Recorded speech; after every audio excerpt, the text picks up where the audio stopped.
আমাদের দুইজনকে পথে নামিয়ে ছাড়বে আর আমাদের পুলিশের হাতে দিবে। স্যার আপনি এখন কিছু একটা করেন, পুলিশকে চলে আমাদের সারা জীবন জেলে কাটাতে হবে, এমনকি ফাঁসিও হতে পারে।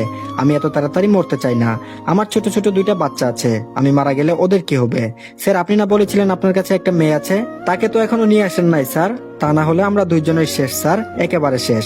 আমি বললাম থামো, তুমি তোমার ম্যামকে বলো আমাকে কল করার জন্য।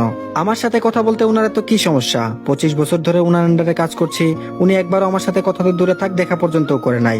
ওনাকে বলে দিও আমার কাছে কোনো মেয়ে নেই, আমি কোনো মেয়ে দিতে পারবো না। ওনাকে বলো অন্য কোথাও থেকে মেয়ের ব্যবস্থা করে নিতে। বিপদের সময় রায়হানকে শুধু মনে পড়ে তাই না, আর অন্য সময় শুধু রাজীব রাজীব করে। এখন তুমি ওনাকে মেয়ের ব্যবস্থা করে দিবে। এই বলেই কলটি কেটে দিলাম। তারপর অপাস থেকে রাজীব বলল, হ্যালো স্যার। স্যার কলটি কেটে দিয়েছি বুঝতে পেরে একরাশ হতাশা নিয়ে আবার কাউকে কল দিয়ে রায়হানের কথাগুলো বলে রাজীব। বাসায় ঢুকতে টেবিলের উপর রাখা ফাইলটা দেখে অবাক হই। তারপর ফাইলটা হাতে নিয়ে খুলতে চোখে মুখে চিন্তার ছাপ ফুটে ওঠে। তারপর আস্তে আস্তে ফাইলটা আবার টেবিলের উপর রেখে নিজের রুমে চলে যাই। আহিল বাসায় ফিরেছে কিছুক্ষণ আগে, তার চাকরিটা হয়ে গিয়েছে, কালকে থেকে ডিউটিতে যাবে, বেতনও মোটামুটি ভালো। এখন শুধু এখানে একটা বাসার ব্যবস্থা করতে হবে। তারপর তিশার জন্য বিয়ের কথা বলবে রায়হানকে। অবশ্যই এখন বলতো, কিন্তু ব্যাপারটা কিরকম খারাপ দেখা যায় না, যে আমার বাড়িতে থেকে আমার মেয়েকে বিয়ের কথা বলো। এইসব ভেবে আহিল এখন কিছু বলছে না। 1 মাসেরই তো ব্যাপার, বেতন পেলে বাসা নিয়ে মাকে নিয়ে এখানে আসবে এবং নিজের প্রেয়সীকে ঘরে তুলবে। এসব কথা মনে মনে ভাবতে ভাবতে তিশার রুমের দিকে এগিয়ে যাচ্ছে আহিল। এখন প্রায় রাত 12টা বাজে।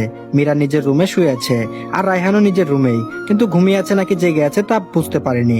আহিল তিশার রুমে আসার আগে চুপি চুপি ওদের রুমে একবার উকি দিয়ে এসেছে। যদি কোনোভাবে মীরা বা রায়হান কেউ জানতে পারে যে রাতে লুকিয়ে তিশার রুমে গিয়েছে, তাহলে আর আস্ত রাখবে না, বিয়ে করবার আগেই সব ভেস্তে যাবে।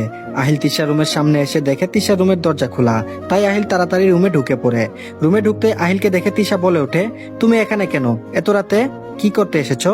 তুমি খুব ভালো করে জানো আমি ওই রকমের মেয়ে না, যা হবার তা বিয়ের পরে হবে।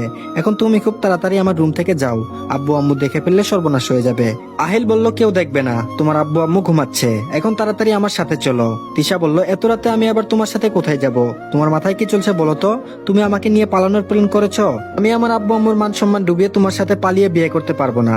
তৃষা প্রথমে ভেবেছে খারাপ উদ্দেশ্যে রুমে ঢুকেছে, এখন আবার সাথে আসার কথা বলাতে ভাবছে পালিয়ে বিয়ে করার জন্য ওকে যেতে বলছে। আসলে সকলেই বলে না, মেয়েরা একটু বেশি বুঝে। আহিলের এখন তাই মনে হচ্ছে তিশার কথা শুনে। ও এসেছে কিসের জন্য, আর এই মেয়ে কি ভাবছে? আহিল বলল, গাদা তোমার মাথায় কি গোবর পোড়া? এই 4 বছর রিলেশনে আমাকে তুমি এই চিনেছ? তোমার অনুমতি না নিয়ে তোমাকে স্পর্শ পর্যন্ত করি নাই, আর তুমি ভাবছো? ছি ছি ছি। আর বিয়ে করার হলে সবার অনুমতি নিয়ে করব, সবার সম্মতিতে বিয়ে করব, পালিয়ে কেন বিয়ে করব? এখন তাড়াতাড়ি ছাদে চলো, তোমার জন্য একটা সারপ্রাইজ আছে। তিশা বলল, সরি